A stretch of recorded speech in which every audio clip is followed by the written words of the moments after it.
বছর ধরিয়া আপনার তো কাছে আইয়া সবসময় এক কথা হইয়া যে আমরা যদি সমাজে যদি কোন দলে রক্ত রাখতে পারবো একমাত্র কংগ্রেস দলও দিতে পারবো। আমরা বর্তমানে বহুত বড় মুসিবত মাটির তলে বর্তমানে আগুন দলে যদি আগুন বারোই যায়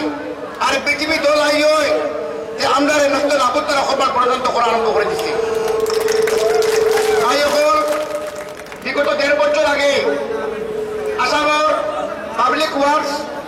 বিভিন্ন আরএসএস সংগঠনে তারা সুপ্রিম কোর্টে কেস করছে। আমরা জমিয়তে আমসুতাকিয়া জমিয়ত সিআরপিজি আমরা সারা মিলিয়া কেস করিয়া হঠাৎ করিয়া আমার মন্ত্রী রকিবুল সাহেব ফোন করছেন যে ভাই আমরা বহুত বড় মুসিবত আইছে আর যদি আমরা এই 51 কেস যদি আমরা হারি যাই 80 লক্ষ মানুষ 30 লক্ষ হিন্দু বাঙালি আর 50 লক্ষ মুসলমান সারারে তারা বাংলাদেশি বানাই দিলাইব। হওয়ার লগে লগে তরঙ্গ সাগরকে মুলাকাত করিয়া আমি দিল্লি গেছি। দিল্লি গিয়া মদনী সাহেবকে সর্বভারতীয় জমিয়তুল প্রেসিডেন্ট হযরত মোল্লা সৈয়দ আরশাদ মদনী সাহেবের লগে মিলিয়া আমি কইছি বলা মুসিবত তাই কইছেন আসামের মুসলমান কিয়া সংখ্যা লোকে কিয়া হিন্দু বেঙ্গলি কিয়া এত টাকা লাগো জমিয়তুল উলামা বহন করবো লাগে 10 কোটি টাকা দর কিয়া জমিয়তুল উলামা দিব আসামের মুসলমানের সংখ্যা লোকে হিন্দু বেঙ্গলি রাইটিন না কমাইয়া মন্ত্রী রকিবুল সাহেব হওয়ার বাদে দিল্লির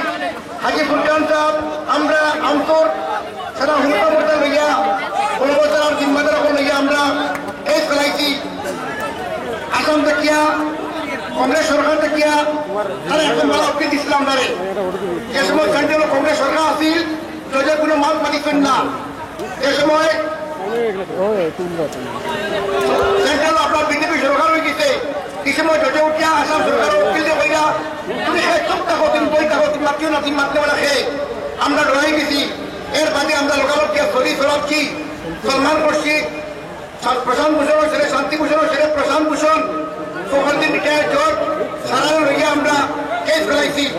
রাত দিন ঘুম নাই 5 দিন ঘুমাইছি না মনে করছি আসামের মুসলমানদের হিন্দু বাঙালির জবাব কিনা দিব এই ধরে ঘুম নাই আমরা নিদ্রা নাই। আর যদি 80 লক্ষের মানুষের বিপক্ষে যদি হেয়ারিং হয়ে যায় জজমেন্ট হয়ে যায় আমরা কিতা হলো হইব বহুত দোয়া করিয়া কোর্টে গেছি। কোর্ট কমসে কম তারা আর্থিক সংগঠন 200 থেকে 300 মানুষ খারাপ আসলা আমরা মানুষের সন্ন্যত মাত্র তারা 10 জন বড় উকিল আমরা উকিল সলমান খুশিদ গেছেন। সলমান খুশিদ আমার লগে লগে কইছেন 1951 সন পাকিস্তান আসিল কারণ বাংলাদেশ আসিল না এটা মুসলমান হিন্দু বাঙালির একটা কেন কোন দেশের চিন্তা নিতায় কোয়ার লগে লগে নরিমান জজে উঠিয়া কইছেন কত বড় ফয়সলা 80 লক্ষ মানুষের ফয়সলা আমি নিতে পারতাম না এগুলো লাল পেনশন নামা হয়ে যাও লাল পেনশন নামা হয়েছে দেখো দিনও উকিল লক্ষ লক্ষ টাকা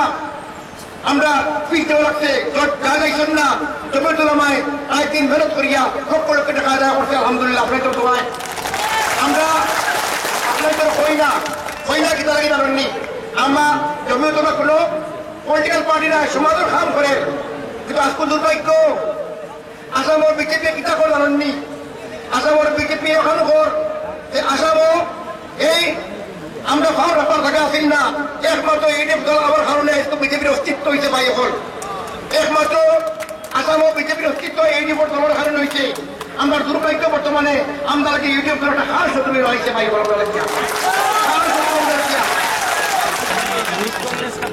কদিন আগে আপনি তো বলছেন নি আজ 15 দিন আগে আমরা বিজেপির এখন নেতা দেন কংগ্রেসও আসা বিজেপি গেছেন গিয়া কিতা হয়েছেন গিয়া হয়েছেন আমরা যদি বিজেপি সরকার আই হয় 51 লাগবো কইছেন না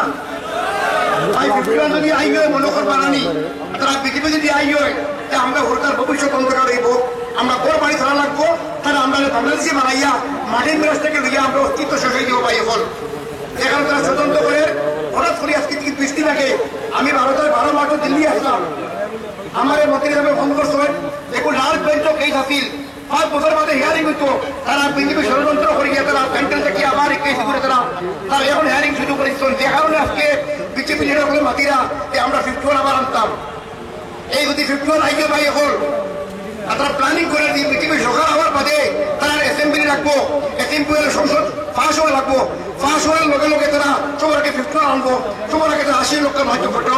আর আমার তারা গুড়ানি মারবো ভাই, আমরা ভবিষ্যৎ অন্ধকার করে দেবো ভাই। ভাই এখন বদরুদ্দিন সাহেবের কথা কইতাম, বদরুদ্দিন সাহেবে এই পার্সেন্ট এটা কিছু নাই, পার্সেন্ট কিন্তু তার কাছে ভালো উকিল আসছিল। দুর্ভাগ্য যেদিন হিয়ারিং দিন আরম্ভ হয় মন্ত্রী সাহেব আমার ফোন করছেন, মাত্র 2 দিন বাকি রয়েছে, আমার দেখাইছেন মন্ত্রী সাহেব, আমি মুহিব মজুমদার সাহেব, হাফিজ রশিদ সাহেব, হাজি ফুরকান সাহেব, আমি বদরুদ্দিন সাহেব দেখাইলাম ভাই কত বড় ইস্যু সমস্যা আসামের মুসলমানের উপরে, হিন্দু বেঙ্গলের উপরে,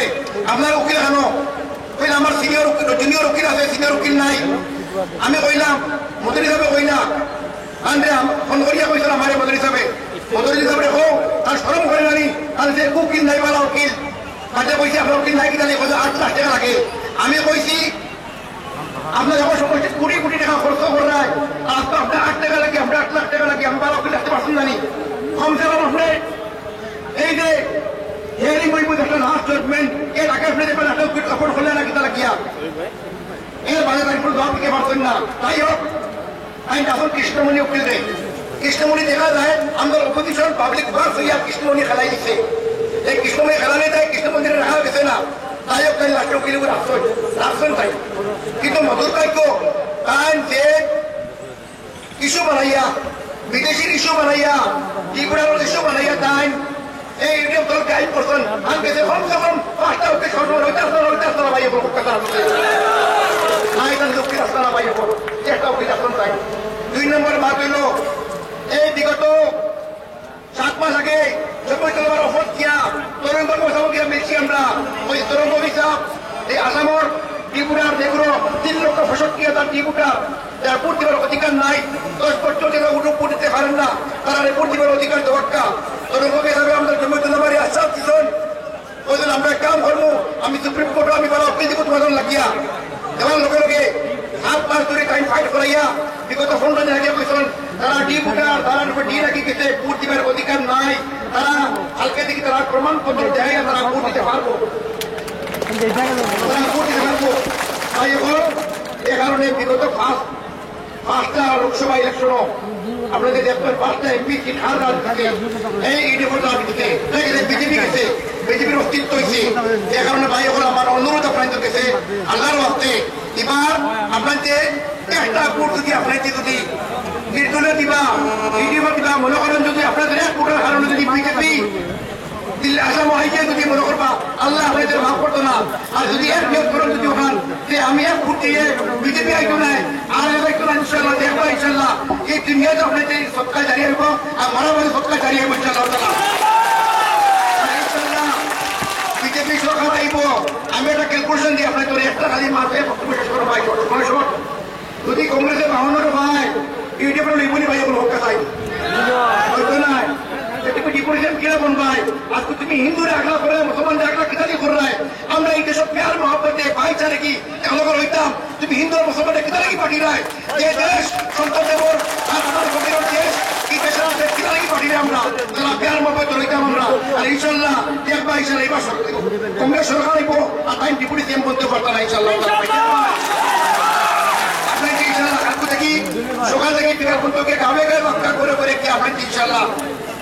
আর নির্দলীয় একটা নির্দলীয় এগুলোর কোনো ওজুদ নাই, এগুলোর কোনো আতা মাতা নাই। আমরা সেক্রেটারি হিসাবে কইসম কিনা তারা বঞ্চিত করেছে, তার শাস্তি রয়েছে নির্দলীয় দিয়া আপনার তোর তোমরা ডেভেলপমেন্ট রোগাইবা না। কংগ্রেস সরকার আইনে ইনশাআল্লাহ এবার ডেভেলপমেন্ট হইব, এবার এখানে আমরা ডেভেলপমেন্ট কংগ্রেসের বাড়ি দেখাই আপনার কিন্তু যদি নির্দলীয় ভোট দেয় 10-15 টাকা ভোট করছিল আপনাকে আবার আপনাকে ভোট করবা আর নির্দলীয় এরকম ভাই এরকমই বিজেপি পাবা বিজেপি প্রস্তুত রাখতো না তাহলে বিজেপির উত্তরে বলা হইয়া নামে নেবো বিজেপি কিন্তু আমরা এখানে মাহল খারাপ মাহল কান লাগবো ভাই এখন এখানে ইনশাল্লাহ আমার বসিত প্রস্তাব আমি আপনাকে ভোট দিতে আচ্ছা ইনশাল্লাহ ভোট পরিমাণে দেই ভাই ইনশাল্লাহ ও আপনি আলহামদুলিল্লাহ কমসে কম 25,000 মানুষ আইসেন আমরা আরো 20,000 মানুষ আমরা দেখি